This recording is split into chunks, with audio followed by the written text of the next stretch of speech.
ડીસામાં વૃદ્ધ મહિલાના કડલા લૂંટ કેસમાં 2 આરોપીઓ ઝડપાયા।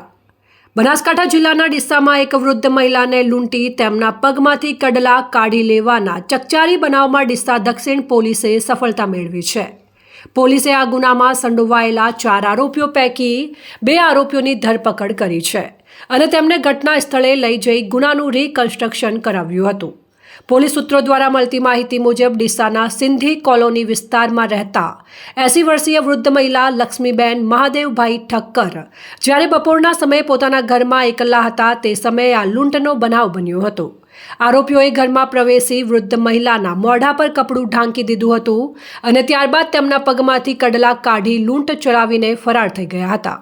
ડીસા દક્ષિણ પોલીસે આ ગંભીર ગુનાની તપાસ હાથ ધરી હતી અને બાતમીના આધારે લૂંટના બનાવમાં સંડોવાયેલા 2 આરોપીઓને દબોચી લીધા હતા।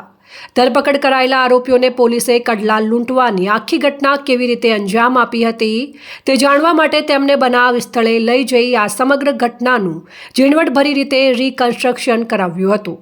પોલીસે પકડાયેલા બંને આરોપીઓ વિરુદ્ધ કાયદેસરની કાર્યવાહી હાથ ધરી છે। આ ઉપરાંત લૂંટમાં સામેલ અન્ય 2 આરોપીઓને ઝડપી પાડવા માટે પણ પોલીસે ચક્રો ગતિમાન કર્યા છે।